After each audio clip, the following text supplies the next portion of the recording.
Good morning, everyone. Mr. Ma here, Comp 20. We have a special guest presentation today.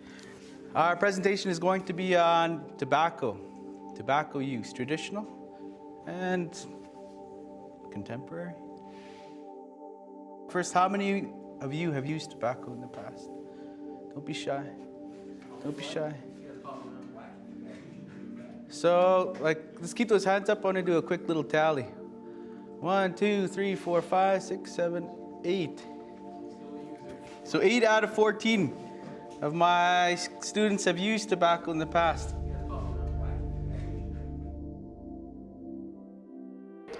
Yes, I've smoked tobacco. I tried cigarettes and chewing tobacco. No, all the kids were making it look cool back in junior high, grade 7. Kind of just to fit in, everyone was doing it. Use them in everyday life. Some of my friends were just trying it, so. Smoked a cigarette. It's like snuff, not looking all cool. My daddy, he chewed tobacco and I tried it.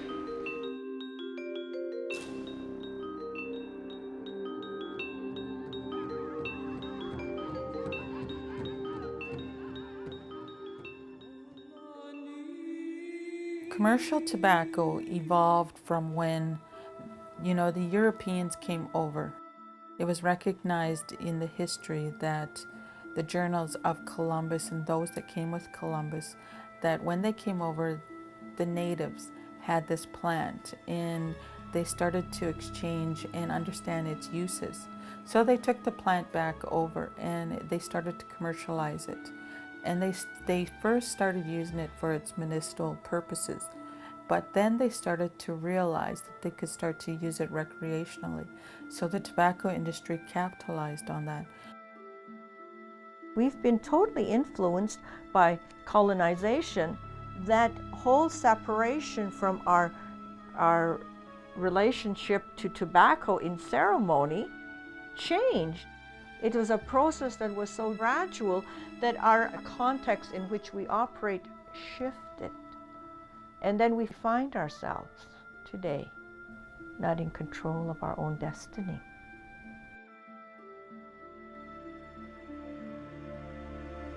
I guess in this lodge, when this guy was doing the ceremony, and these young Scapeus, like these cultural helpers, stepped outside, just for a while, and this evil one jumped in. Now I own you, he said. Yeah, my tobacco will be stronger than yours. Today, this is gone. That's when that tobacco energy was finished. That's what that old guy said. But those that believe in me, my ways will live and use it right. We'll see, he said, that the evil one. He jumped out and they looked, they couldn't find him.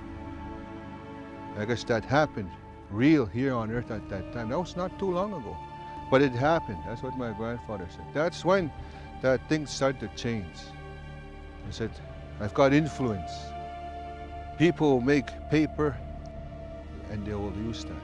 That's why today you see that package, it's all written in there. Nobody will know until 100 years time. So which means we're still smarter than the evil one. At least we start to find out 30 years ago, 20 years ago that there is something in there. Right? So there's a balance, but that balance needs to go. That thing has to go. Because even that sacred tobacco was transformed. All that thing is used negative now. In contemporary times, as you know, there's a lot of additives that are added to the tobacco, and many of those chemicals are addictive. In addition to nicotine, cigarette smoking contains about 4,000 other chemicals, things that we clean with, like our floor and toilet cleaners. So that's actually, those same ingredients are going into tobacco. Poison, arsenic goes into tobacco. The butane, that you see in cigarette lighters, that's actually in tobacco. And that butane, when you take that first drag of your cigarette, what happens is you get that rush, it goes to your brain. And that's part of why, understanding what these drugs do to parts of your body, right from your brain, all of your organs, your heart, your liver, your kidney, your bones, your blood, your circulation. All of those are affected and impacted by your use of tobacco. I smoked till 6 years ago. 53 years of smoke destroyed my heart. I had a massive heart attack. Also, it triggered emphysema. Now I go outside, my lungs burn in cold weather. The tobacco itself, I abused it, and destroyed my health. Tobacco companies, the way that they get around this, they're reporting this information of all of the ingredients that go into tobacco. What these ingredients are approved are as additives for food. So they're not tested by burning them. And it's this burning of many of these substances which changes their properties. My personal experience with tobacco, I got really sick the first time I was forced to smoke a whole pack. That's because I had stolen one of my dad's cigarettes, and we used to They target youth in a lot of ways. They do flavored, they do, and their marketing campaigns on creating images or personalities, because youth are trying to, expand their wings. They want to be cool, or they want to be, sophisticated. So these are things that the tobacco industries are going to capitalize, because they know that it'll draw people. I had a lot of friends that have smoked heavy, and a lot of these friends have been dead and buried. And that is one of the reasons why I am strongly against smoking. For every smoker that dies, they need 2 new smokers. That's bottom line. And the way they do this is they research. They research, and they've really capitalized, because Aboriginal people are amongst the highest smokers. So they know that that's one of their top mainstays in the industry. So they research why do they use it? What do they need it for? And they look at the cultural uses. We are very grateful to our knowledge keepers and our elders for the information that they share and that they bestow upon us. And as researchers, we're able to translate that knowledge so that it's for the benefit of our communities. And by reducing the use of tobacco too, we're helping our communities become healthier places. Here's a good question for you. Do you know how long tobacco has been in existence? Have you ever used tobacco in a traditional way? No. Have you ever heard of tobacco being used in a traditional way? No. When you want to ask for an elder's time, you give them tobacco. That's traditional, right? Are those chemicals present in the tobacco that you use in that traditional way? I don't know. You don't know? I never asked them. It's really important for our young people to have that bit of cultural identity, to know that there is a sacred use of tobacco and that it's not strictly for recreation and habitual use. Tobacco is central to our ceremonies. The way I understand it's like the contract. When you go approach these ceremonial leaders, you take your tobacco in hand and say, I've been told that you have this ceremony and I need your help. And the response is usually, yes, I have this and I'd be willing to come and help you. And that's when you give them tobacco. These are the raw materials, and they're all medicine unto themselves. And because Cree people, we call ourselves Neo-Inowak, that's all about 4. We always use a mixture of 4. The Blackfoot people might use different. The Lakota people might use different. I'm a Cree person, and so the mixture that I've been shown is the tobacco leaf. I'm told that this tobacco is the first plant that the Creator put here. These other smudges here, you see this kinnikinnick, this red willow bark, this mullein, there's sweetgrass here, there's sage, there's many, many different types of smudges, cedar. But this one here is like the older brother. After it's dried, it looks like this. They crumble it up. Some people just dry it like that. Others, they will soak the leaf and they tie the leaves together. And it just comes out with, they call this a twist. And then they'll make a rack and they'll burn this stuff here along with Saskatoon leaves to give it that dark and gives it that good sweet aroma. And then when it's cut and mixed with all of these other medicines, it's very good.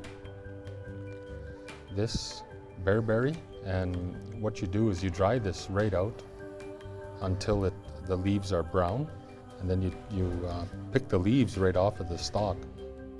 This one here is part of the willow family, and all willows have that acetylsilic acid.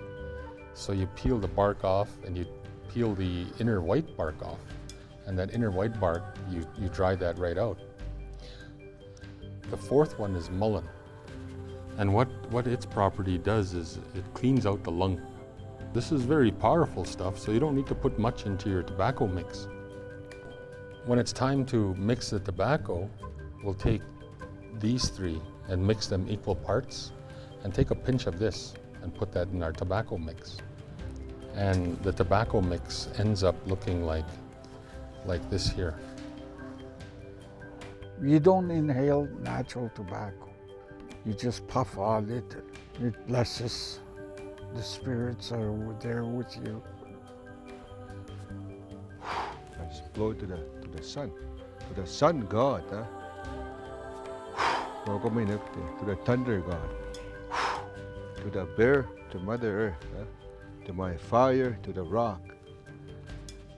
We open the doors of gates in heaven with that, for that spirit to come into our lodge, to come and talk to us, to come and speak to us, to acknowledge us, so we can have prevention.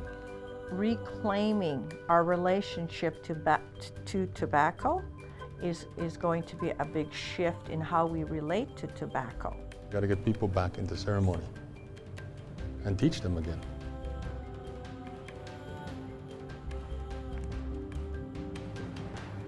Is it important to you to learn more about the traditional uses of tobacco? Yep, my culture is important to me, so. It's important to learn about your culture because you can't learn something new if you don't know it yourself. So yeah, letting my kids know what the differences between traditional and non-traditional tobacco, the harmful effects it can have on you. I have 2 adult children who are also involved in ceremony. And as they're involved in ceremony, they come to recognize that the Indigenous or the Cree worldview is profoundly different than the Western worldview. And as they go out and they're studying in that Western worldview in medicine and law, everything that they are bombarded with tells them daily that their being Cree is second to Western knowledge and privileging Western information. And so for them, participating in ceremony, participating, coming home, to be on the land, to be connected to everything is their saving grace.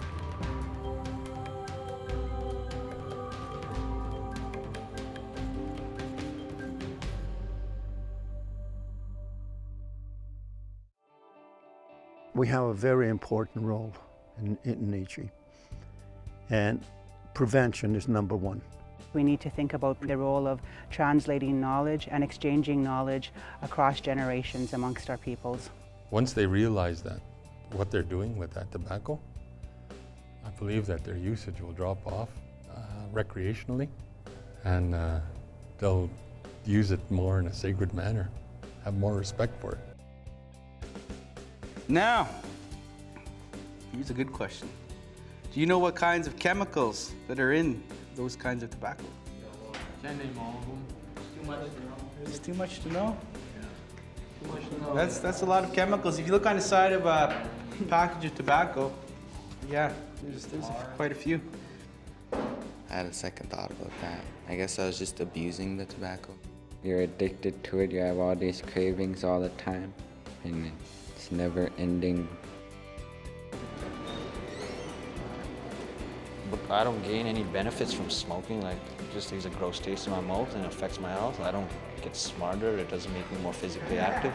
Like, I don't know, I used to say it helped me get through the day, but I guess not. Well, what I heard today, I'm gonna throw away my stuff. Why are you going to throw away your stuff? Because I'm embarrassed of all the bad things that's in it and I'm doing to myself. Turned 17 this year, I just decided to quit, not my thing.